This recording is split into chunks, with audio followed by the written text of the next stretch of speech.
So let's discuss the systemic effects of the burn. So when we are talking the systemic effect of burn means that we are discussing that severe burn. Okay, which includes the uh, more than 20% of the full thickness, or up to 40% or more than 40% of the half partial thickness burns. So these effects means how the particular system respond to that this grievous burns injury. So first system which is most sensitive for the hypoxia means hypovolemia, that is GIT. That our gastric mucosa is most sensitive part, which first respond for that burn injury, means due to burn injury there is a hypovolemia.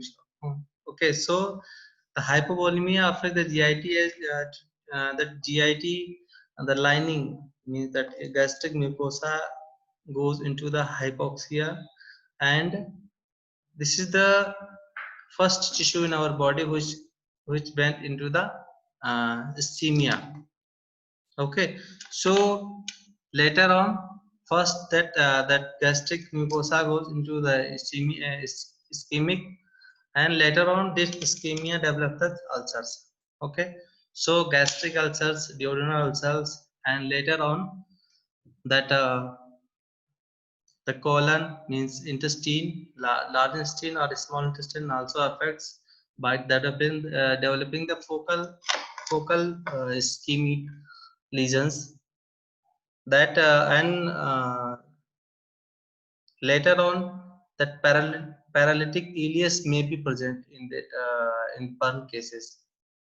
So while treating the patient, you must look for that, must auscultate the abdomen for that bowel movements. Okay, if the burn patient has not good bowel movement, it means that that intestine may be go into the ileus. Paralysis means that intestine becomes paralyzed. There is no bowel movements is there.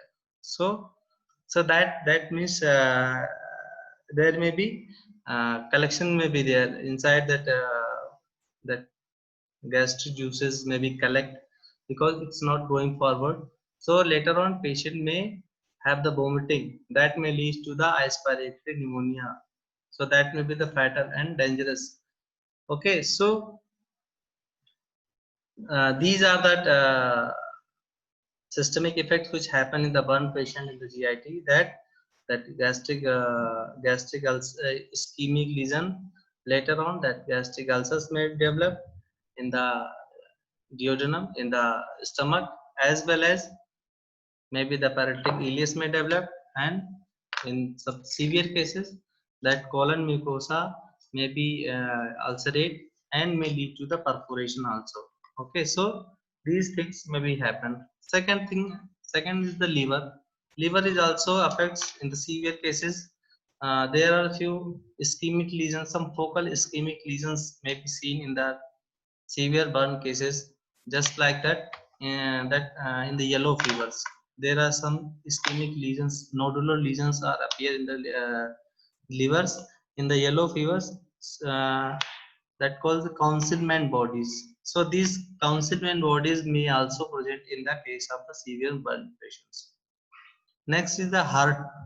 So our heart is directly related to the circulatory system. So when the patient is in the hypovolemia, that the circulatory volume is low, so that heart may also go into the hypovolemia, means the heart issue also get ischemic.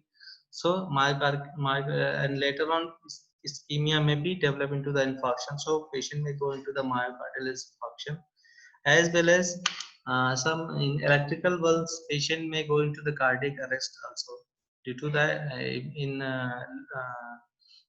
in domestic uses, that whatever use currently used in the domestic field, that is the AC. So that is the fluctuation current. So that fluctuating current may cause the cardiac arrhythmia, as well as the cardiac arrest also without damaging the cardiac tissue. Okay, but the industrial current, which is DC, that may directly damage the cardiac muscles, cardiac tissue also. So heart is also damaged in that burn injuries.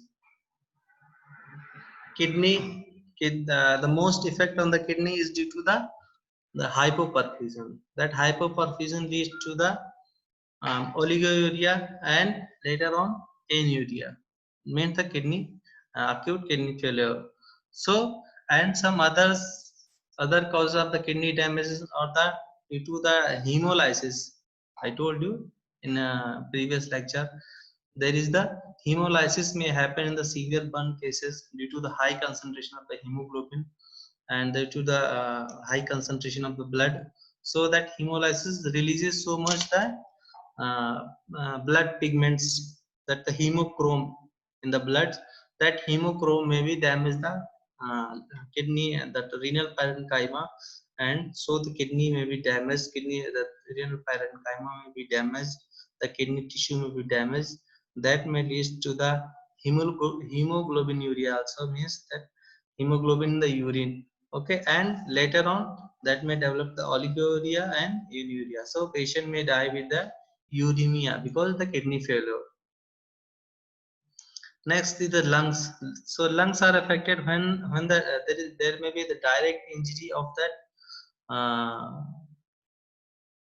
that respiratory tract, or direct injury of the respiratory tract, or any kind of that suffocation injury where the patient uh, is patient stays for a long time in the closed room where there is smoke is there. So smoke inhalation may damage that inside that lung tissue. And the most important effect which occurs in the respiratory system is that the inner lining of the respiratory system, that inner mucosa, bronchial mucosa, it gets swells up. So that may cause the closing of the bronchus and that respiratory system.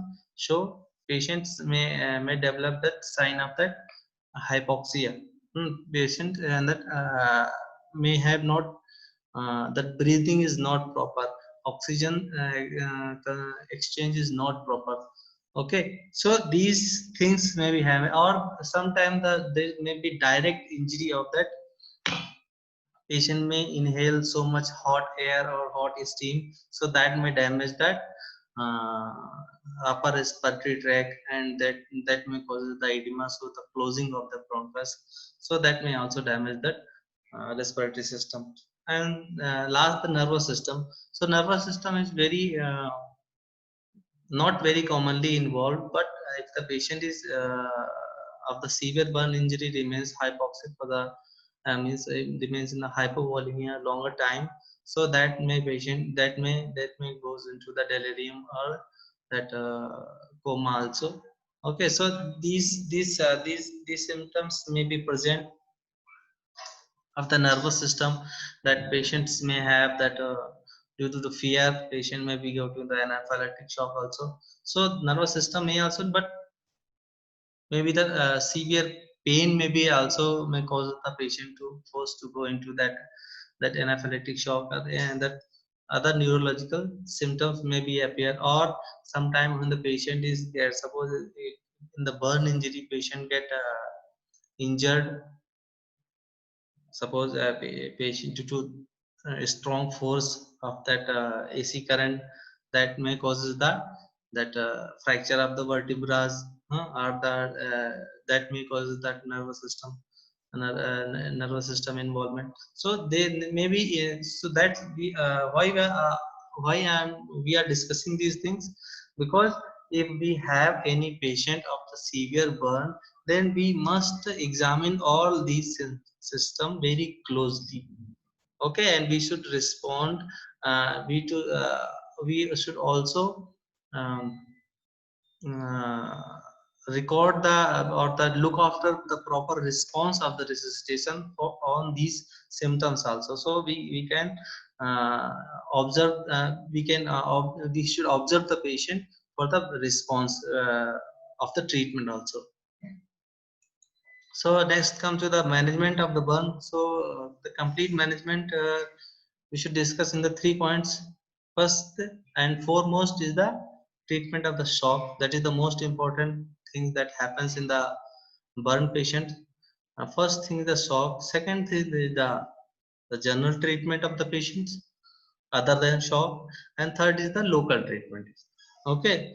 So in the treatment of shock, immediately if the you get patient of the burn, and you just very quickly assess the body surface area involved, that second degree or third degree, whatever.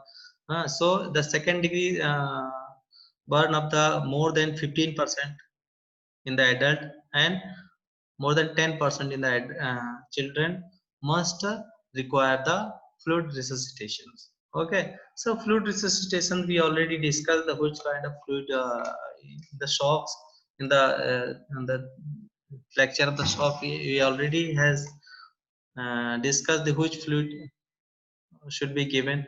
Okay, and next, so we should that immediately when you got the patient of the burn of the severe burn and more than 15%, then you must start that immediate fluid resuscitations, along with a large IB, large bore IB cannulas. hmm. And next thing is the due to the burn patient may be in the tremendous amount of the pain. Okay, so the sedation is also very important, because if you not sedate the patient, that patient will not let you do the treatment whatever you want to do. So for the sedation, normally that NSAIDs will not work. So in that case, you may go with that opioid analgesics, but you have to limit up to the minimal dose. Okay, so whatever the minimal dose of that morphine, up to 250 mg in adult, you can give with the IV route. Okay, so you get the quick result, and it will not affect the our body, our that patient's other body systems. Okay, so next, the maintain the airways. If the patient is not breathing properly, you have to clear the airways. Patient may require that endotracheal intubations, and if the patient is burned, some upper respiratory burns, you just quickly assess if the patient has features of that that the patient have the history of the inhaling hot steam or hot air, or the direct burn of the face. Then in that case you must do the endotracheal intubation immediately, because in later on when that respiratory tract get edematous, in that intubation may be not the possible, and then at that time your patient must be died. So to avoid this condition, if you are suspecting any patient of that burn of the upper respiratory tract, or the patient is not breathing, so the patient is the suffocated, in that case, as quick as you have to intubate your patient with the endotracheal tube, and give the patient fresh and high pressure oxygen. Okay, so that that patient may get rid of that hypoxic conditions. So next question is how much amount of the fluid you have to give the patient. So there are so many formulas are to calculate the amount of fluid. Most easy and most popular is that Parkland formula. So this formula directly that the first for the first 24 hours, fluid in the ml is equal to 4 into the involved body surface area, that is the second degree and third degree one, and because first degree don't require the fluid resuscitations. Okay, so that the amount of body surface in area multiply 4, multiply the body weight of the patient in kilograms. Okay, suppose any patient of the 50 kilogram, it has the 20% body surface area involved, means and then the calculate we should calculate the amount of fluid for the 24 hours is that 50 into 20 into 4. Okay, so it is equal to 5 into 50 into 100, 4000 ml. Okay, so 4000 ml fluid should be given for that patient in the first 24 hours. So is that next question is which fluids you should get. Okay, so there are other formulas that are the Moore's formula and Egan's formula, which where they have described the amount of fluid separately. That's as the Moore says that we have to give RL 1000 to 4000 ml, NS 1000 ml, and 5% dextrose with 1500 to 5000 ml, and plus the 7.5% body weight of that colloid. So these are the formulas little means tricky to the calculate. The Park line is very easy. So suppose you get the 400 ml of the total 4000 ml of the total solution. So you can divide that to 2000 that RL, 1000 DNS, 1000 NS. Okay, so you can use RL is the we already discussed these fluid things in the treatment of shock also. So there is the hypovolemia. So you have to tackle these hypovolemic conditions along with there are no bleeding is there, so fluid is lost, but along with the correcting the circulatory fluid, you have to give the body energy to also, so that dextrose is also can be given here in this patient, because that may that in the burn cases there is the hypermetabolism happen in the patient. Patient may lose the heat, okay, and patient lost the body mass. So in that cases the energy is also required, so dextrose may be given, so you can divide the fluid. And how much amount you have to give means that suppose you have to calculate the 4000 ml for the first 24 hours. So 50%, that means 2000 ml you have to give the patient in the first 8 hours. Okay, and next 2000 ml for the next 16 hours. So uh, you have to calculate the fluid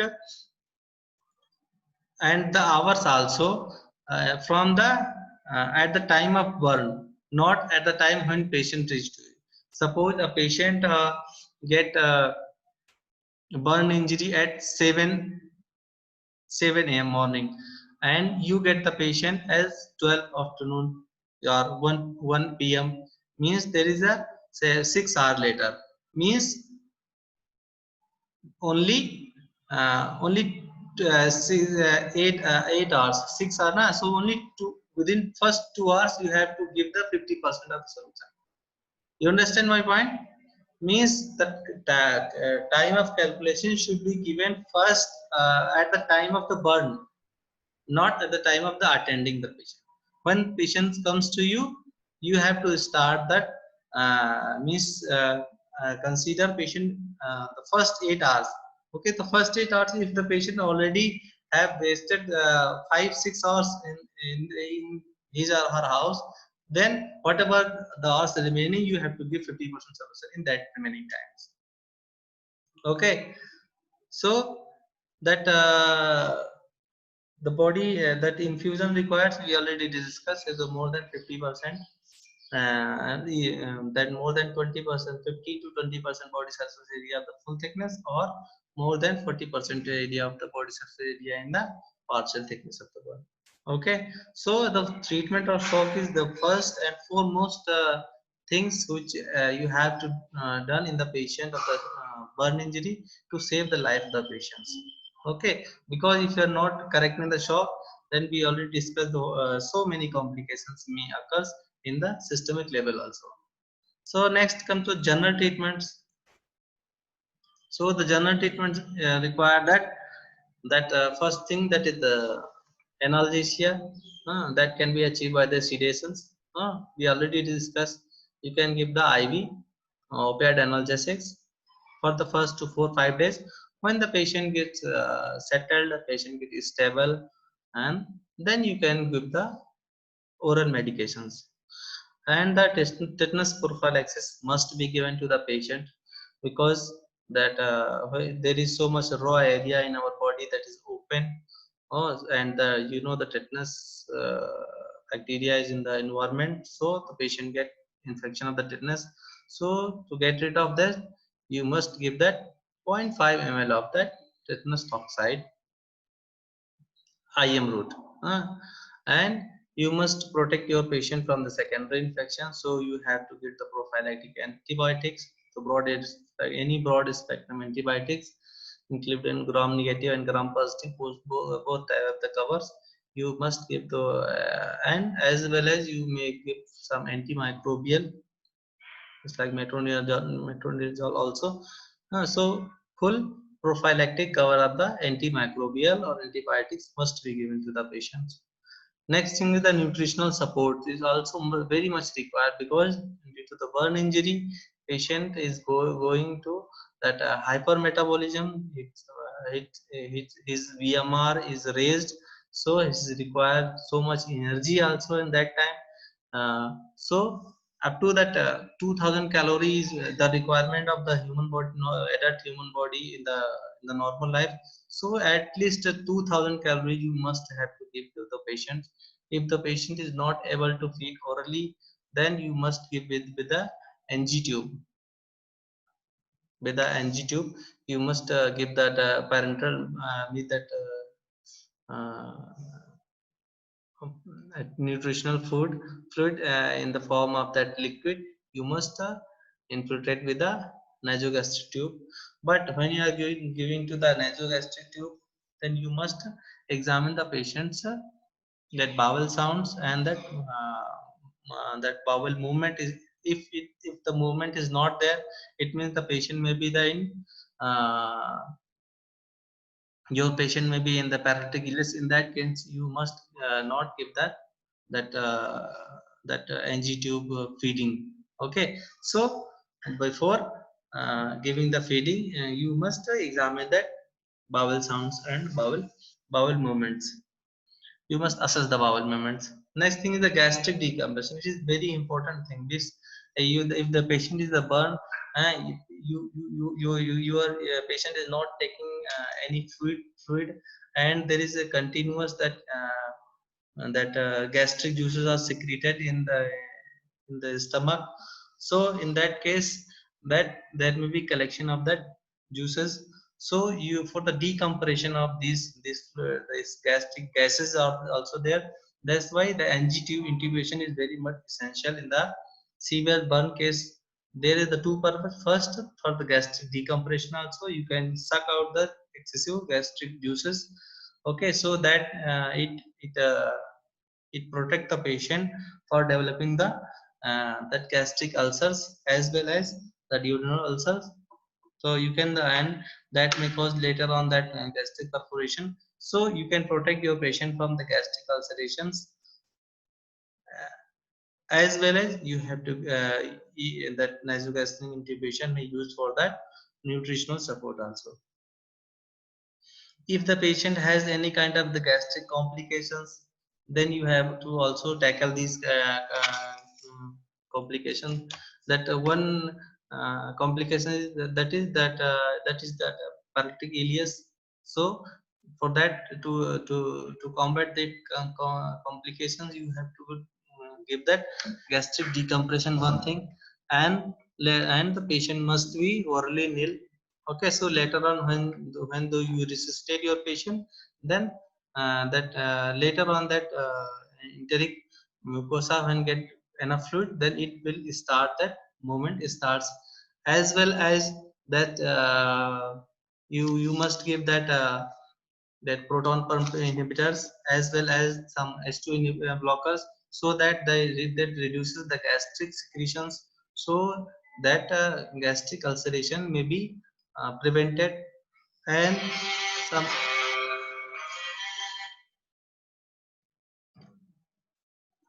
some other condition, if the patient has hemorrhage, gastric hemorrhage. So in that cases, first you have to try to is controlled conservatively by that giving the ice water lavage. Ice water lavage, what we do in ice water lavage, just take the ice cold water and through NG tube you insert 1000 ml of the water in that stomach, and you lavas means you suck out complete food, then again insert and again. So the ice cold water may causing that vasospasm, so it may stop that hemorrhage. And if just just wait a second. So we are discussing that GI complications. So by if the gastric hemorrhage is there, so first of all you try to ice water lavage 10 minutes, after 10 minutes. Okay, so ice water lavage all, or if the bleeding is not controlled with ice water lavage, then you must go for the surgery to open laparotomy and to correct that, to repair that defect. Okay.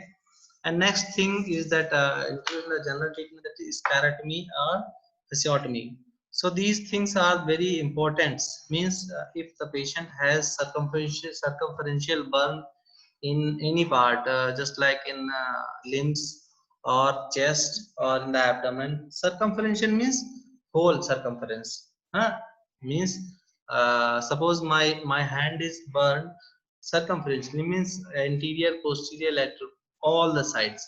So and so in the second degree, severe second degree or the third degree burns, what happens when there is this layer, the layer outside that outer layer of that wound, it in the way of the healing, when it healing, then there is some scar is developed. Scar means some fibrous tissue is developed in that part. So it acts as a uh, it acts as a cuff of the BP cuff, or that means that it constrict, because it's a fibrous, it's collagen, so it constrict that part. So that limbs may get into the that acts as a tourniquet. Okay, so to avoid that tourniquet may damage that distal part, because it hamper the blood supply and the venous return, and as well as it may compress the nerves also. So to get rid of this, that sclerotomy or fasciotomy is required, means just incise that fascia to release the pressure.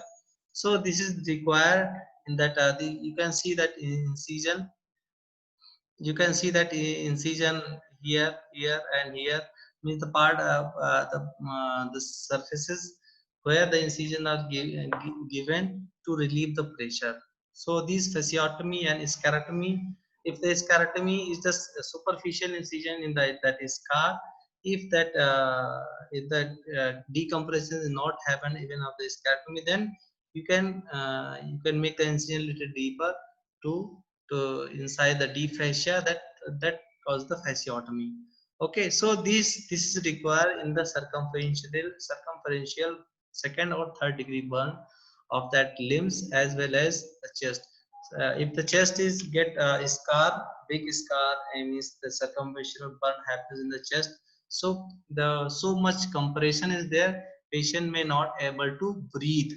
Okay, so that restriction in the breathing is difficult for the patients. In that case, you must give the incision, is sclerotomy or fasciotomy. Okay, so these should be done under the local anesthesia, or sometimes anesthesia may not require, because that when the cutaneous, all the tissue is that cutaneous nerves are damaged, so that may be no pain. So you assess the patient. If it is not painful, then you can give that without anesthesia. If it is painful, then you have to take the patient in general anesthesia, and then you have to give the sclerotomy to relieve that. uh, so in this slide you can see that this is the sclerotomy, and this is the part where you are giving that in the chest, so release the pressure, so the patient can breathe properly. Okay. Next, come to the local treatments. So we are discussing the treatment of shock, the general care of that burn patient. Then come to the local treatment. Local treatment involves that four things. First, the first aid. First aid means you have to take care of the patient from the burn site. Okay, so and then start resuscitations. Second, the care of wound, the whatever the burn wound you get, so you have to take care of that wound. So there is two method of the treating that one open method and one closed methods. We have already discussed a little bit, but we will discuss here in the little bit detail. And third thing, if you have large wound and large wound, so that contraction is not may cause some complication, or the contraction may defigure that part. So in that part, that skin grafting may require. And the last thing, the physiotherapy and rehabilitation, which is required for the smooth movement of that part, uh, to gain the full function of that part. That physiotherapy and rehabilitation is very much required. So these four things come from the local treatment that we have to discuss. The first thing is the first aid. So first aid involves the stop for strip for the pot, cloths as well as jewelry. Is T for turn on the cool tap, means suddenly you give to the cold water or whatever things. Third, organize, means you have to organize the medical assistant to take the patient up to the hospital. And P, to protect for the further damage. Okay, so the stop is very important for the first aid pieces. So the first thing is the when you get a one patient and you are at the site, so first aid is the very important. So next all the remaining things we will discuss in the next lecture. Okay.